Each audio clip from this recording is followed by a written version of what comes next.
I knew something was wrong before I even pulled into the driveway. You ever get that feeling where your stomach drops for no reason, like your brain notices something before your eyes do? Yeah, that. I'd been gone 4 days, just a quiet trip down to Gulf Shores. No phone calls, no emails, no stress. Exactly what I needed after 6 straight months of overtime at the machine shop. I came back sunburned, exhausted, halfway thinking about whether I had enough energy to unpack that night, and then I saw straight through my backyard, which was impossible, because for 7 years, there had been a 6-foot cedar privacy fence wrapping around my entire property line. I built that fence myself, every post, every panel, every bag of concrete mixed by hand, because paying contractors would have doubled the price. Took me almost 2 years to save up for it, another 6 weekends to actually build it. That fence wasn't decoration, it was peace and quiet. It kept my dogs safe, kept nosy neighbors away, gave me the one thing I moved out to rural Tennessee for in the first place, privacy. Except now it was gone. Completely gone. 200 feet of fence ripped out like it never existed. Panels tossed into a pile on my side yard. Posts snapped at the base. Chunks of concrete still stuck to splintered wood like broken bones. And in the middle of what used to be my enclosed backyard, a volleyball net. I'm not kidding. A bright neon volleyball net stretched right across my property while 3 kids ran around screaming and laughing like it was some suburban resort commercial. I just sat there in my truck for a second staring at it because my brain literally couldn't process the level of audacity I was looking at. Then I spotted my new neighbor, Damian Holloway, standing on his patio flipping burgers like this was the most normal thing in the world. Damian had moved in maybe 2 months earlier with his wife Elise. Both corporate types from Seattle, the kind of people who say things like curated outdoor living experience instead of backyard. The first time I met him, he stood at my fence with a glass of wine in his hand and said, "Don't you think barriers like this create unnecessary separation between people?" I thought he was joking. Turns out, he absolutely wasn't. Back then, I told him the same thing I'd tell anybody. I like my privacy, man. Fence stays. He smiled when I said it too. This weird little tight smile like he'd already decided my opinion didn't matter. Now here he was, acting like he owned the place. I got out of the truck and walked straight across the grass toward him. Didn't even shut the driver's door. He looked up with this giant grin on his face and actually waved at me like we were friends. "Hey, buddy, buddy." That word almost sent me into orbit. I stopped maybe 10 feet away and pointed behind me. "Where the hell is my fence?" Damien turned around slowly, spatula still in his hand, and goes, "Oh yeah, we removed it while you were gone. The yard flows so much better now." Flows. Better. I remember just blinking at him because surely no human being says something that insane out loud unless they've completely lost touch with reality. I said, "You tore down my fence." And this guy, this absolute maniac, shrugs and says, "Well, technically, the contractors tore it down, but yeah, we figured once you saw the open layout, you'd appreciate it." Appreciate it. My dogs could have gotten loose. Somebody could have walked straight onto my property. The entire reason I bought that land was to avoid people exactly like this. I told him he had crossed onto private property and destroyed something that legally belonged to me. He laughed. Actually laughed. Then he pointed the spatula at me like he was giving a TED talk and goes, "Property lines are honestly just psychological constructs, man.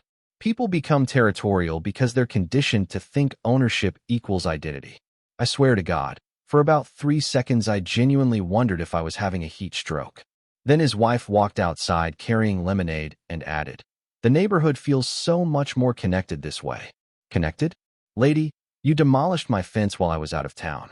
That's not community. That's a felony with patio furniture. I told Damien he had exactly 1 chance to fix this before lawyers got involved. His smile disappeared for the first time all afternoon. He leaned closer and lowered his voice like he was trying to explain something to a child.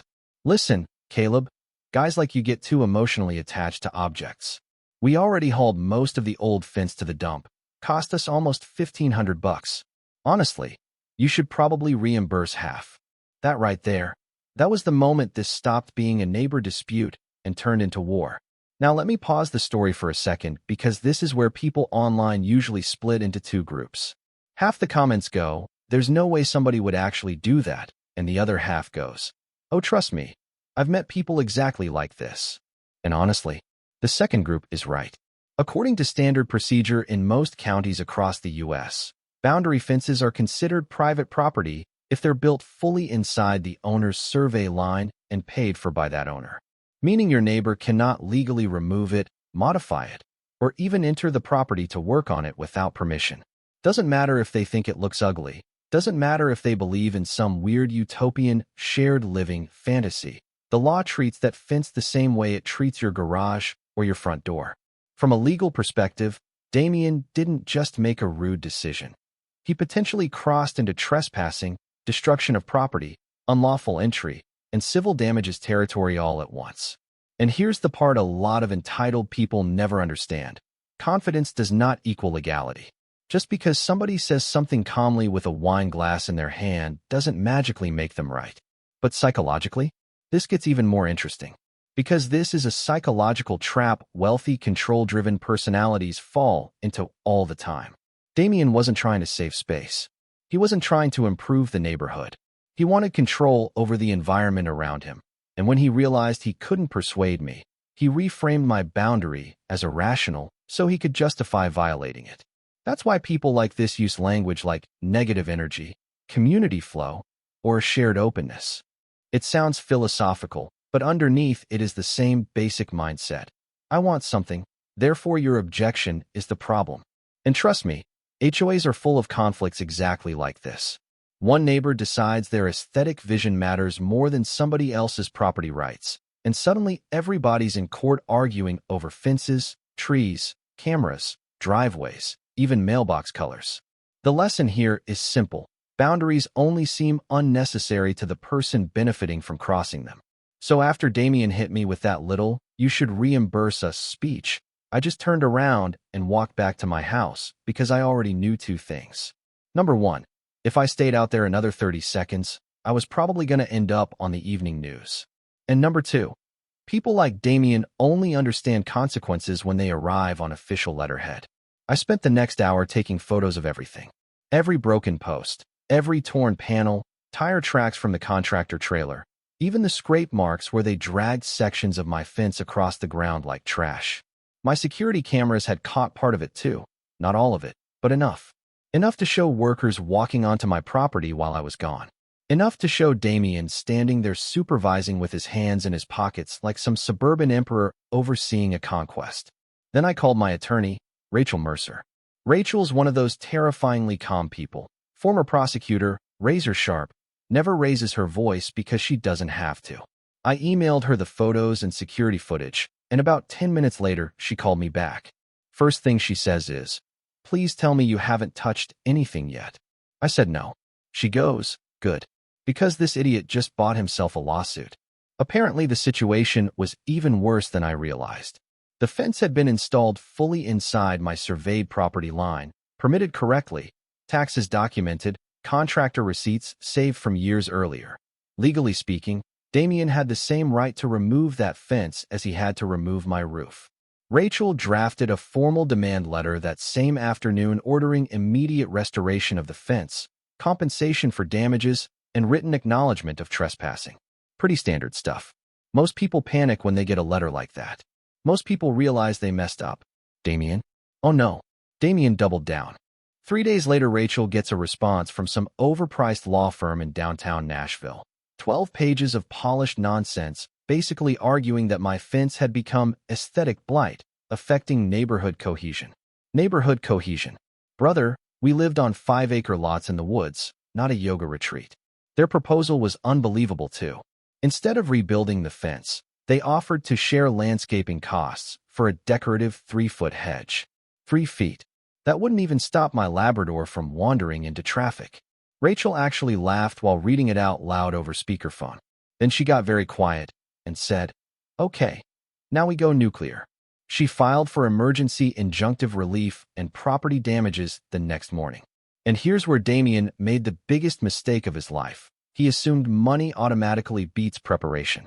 See, people like him are used to winning conflicts socially. They talk smoother, dress better, sound more educated, and usually intimidate people before things ever reach a courtroom. But courtrooms don't care about confidence. They care about evidence. And we had all of it. Survey records, installation permits, security footage, receipts, photos, timeline documentation. Meanwhile, Damien's legal defense basically boiled down to, "We thought he'd like it," which, surprisingly enough, is not recognized as a legal doctrine in the state of Tennessee. The hearing happened 2 weeks later. Damien showed up wearing this expensive navy suit with one of those fake humble expressions rich people practice in mirrors. Elise sat beside him looking deeply offended that consequences existed at all. And before proceedings even started, Damien tried to talk to me in the hallway. Biggest mistake he could have made. He walked over smiling and said, "Caleb, this whole thing feels emotionally reactive." Emotionally reactive? I looked at him and said, "You demolished part of my property while I was out of town." And this man actually sighs like I'm exhausting him. We were trying to improve the environment. Improve the environment. Like he was the captain of planet Earth instead of a guy who stole my fence. Once we got inside, Judge Holloway, no relation, thankfully, reviewed the photos for maybe 30 seconds before his whole expression changed. You could literally see the moment he realized Damien wasn't dealing with some minor misunderstanding. Rachel presented the property survey first, then the permit records, then the camera footage. Damien's attorney tried arguing that the fence contributed to social hostility between neighboring residences, which is probably the dumbest sentence I've ever heard spoken in a courtroom. The judge just stared at him over his glasses and goes, "Counselor, are you suggesting privacy itself is unlawful?" I almost blacked out trying not to laugh. Then came the best part. Judge Holloway looked directly at Damien and asked one question. "Did you receive permission to enter the plaintiff's property and remove the fence?" Damien hesitated, long enough for everybody in the room to know the answer before he even spoke. "No, Your Honor, but wrong answer." The judge cut him off immediately. "Then this court considers the removal unlawful." Boom. Just like that. Emergency ruling granted. Damien ordered to fully restore the fence within 14 days at his own expense, restore all damaged landscaping, and avoid further trespassing pending final civil review. You'd think that would humble somebody. Nope. 14 days came and went. Nothing happened. No contractors. No materials. No repairs. Damien ignored the court order completely because somewhere deep in his brain, he still believed the universe operated like a corporate boardroom where rules only apply to people with smaller bank accounts. Rachel wasn't even surprised. She called me the morning of day 15 and said, "Meet me outside at 7. Wear boots." I stepped out onto my driveway the next morning and nearly started laughing. Parked outside my property were 2 pickup trucks, a flatbed trailer stacked with black steel fencing panels, a concrete mixer truck, an auger machine, and 6 construction workers drinking coffee like they were preparing for battle. Rachel stood there holding a clipboard wearing sunglasses like the final boss in a legal thriller. "Since Mr. Holloway failed to comply," she said, "the court authorized reconstruction with reimbursement penalties." Then she handed me the updated paperwork, and that's when I saw it. We weren't rebuilding my old fence. We were upgrading it. 8-foot industrial steel privacy panels with reinforced concrete footings. Completely legal under county code because of the active property dispute and documented security concerns. I'm telling you right now, if Petty Revenge had a soundtrack, this moment deserved electric guitars and slow motion. The property surveyor arrived first and marked every inch of the legal boundary with bright orange flags. Then the crew got to work. Auger drilling into the dirt. Concrete pouring into fresh footings. Thick steel posts dropping into place one by one with heavy metallic thuds that echoed through the trees. And the whole time, Damien's curtains kept twitching. Around noon, he finally stormed outside wearing loafers like he thought expensive shoes were tactical equipment. "What the hell is this?" he yelled. One of the workers didn't even look up. Rachel calmly handed Damien a copy of the enforcement order while another panel slammed into place behind her with the sound of a bank vault closing. Damien's face went pale. "You can't build a fortress." Rachel tilted her head slightly. "Actually, county ordinance allows 8-foot security fencing under civil enforcement circumstances." He looked at me then, absolutely furious, like somehow I had violated him. "This is hostile," he snapped. And man, I had waited weeks for this moment. I looked him dead in the eye and said, "No, Damien, tearing down somebody else's fence is hostile. This is a consequence. You ever see somebody realize too late that they're not the smartest person in the room anymore?" That was his face. Pure panic buried under fake confidence. By sunset, the entire property line was sealed behind matte black steel panels tall enough to block every inch of visibility between our yards. No gaps, no shared openness, no community flow, just 8 feet of silence and consequences. And honestly, it was beautiful, but Damien still wasn't done humiliating himself. About 2 months later, he filed another lawsuit claiming the new fence reduced his property value by creating what he called an aggressive visual atmosphere. Aggressive visual atmosphere. That sounds less like a legal complaint and more like a rejected indie rock album title. The hearing lasted maybe 12 minutes. Judge Holloway barely let Damien's attorney finish speaking before shutting the entire thing down. Then came the final hit. Because Damien ignored the original restoration order, the court awarded additional damages covering construction costs, attorney fees, enforcement expenses, and part of my lost property use claim. In simple English, he ended up paying for the fence he hated twice. And the best part?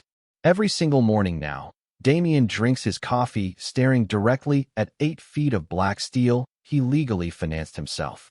Honestly, I couldn't have designed a better ending if Netflix paid me. You know what's funny about this whole thing? People keep asking me if the fence was worth all the drama. And honestly, that question completely misses the point. The fence was never the real issue. The real issue was entitlement. It was this bizarre modern idea that somebody else's boundaries become negotiable the second they inconvenience your personal vision. And look, I'm not some antisocial mountain man hiding from civilization. I wave at neighbors. I help people move furniture. I've lent out tools plenty of times. But there's a massive difference between community and forced access. Damien didn't want friendship. He wanted control dressed up as philosophy. That's why the whole open environment speech always sounded fake to me. Because truly respectful people ask before they touch what belongs to somebody else. They don't bulldoze first and explain later. From a legal perspective, this situation turned into a perfect example of why property law exists in the first place. Boundaries prevent conflict. Surveys prevent arguments. Permits create accountability. According to standard procedure, once ownership is documented, violating that line becomes more than rude behavior. It becomes measurable liability. And trust me, courts take that very seriously because if they didn't, society would basically collapse into giant HOA gladiator matches every weekend. But psychologically, the most fascinating part was watching Damien convince himself he was the victim after causing every single problem. This is a psychological trap a lot of ego-driven people fall into. They confuse disagreement with oppression. The moment someone tells them no, they start rewriting reality so their own behavior feels justified. That's why he kept using words like hostile, negative, and divisive after literally trespassing onto my land with a demolition crew. Deep down, people like that don't believe boundaries apply to them because they view their intentions as morally superior. And that mindset destroys neighborhoods faster than any fence ever could. The lesson here is simple. If somebody peacefully sets a boundary, and your first instinct is to tear it down because you think you know better, you are the problem. Not the fence, not the rule, not the property line. You. And honestly, I sleep great now. My dogs are safe again, my privacy is back, and every once in a while I'll walk outside with a cup of coffee, look at that giant steel wall, and smile a little because it reminds me of something important. Respect is always cheaper than consequences. So now I'm curious. What would you have done in my situation? Would you have sued immediately? Tried to work things out peacefully? Or gone even further than I did? Let me know in the comments, because trust me, after this experience, I know for a fact every neighborhood has at least one Damien hiding somewhere behind a smile and a lawnmower.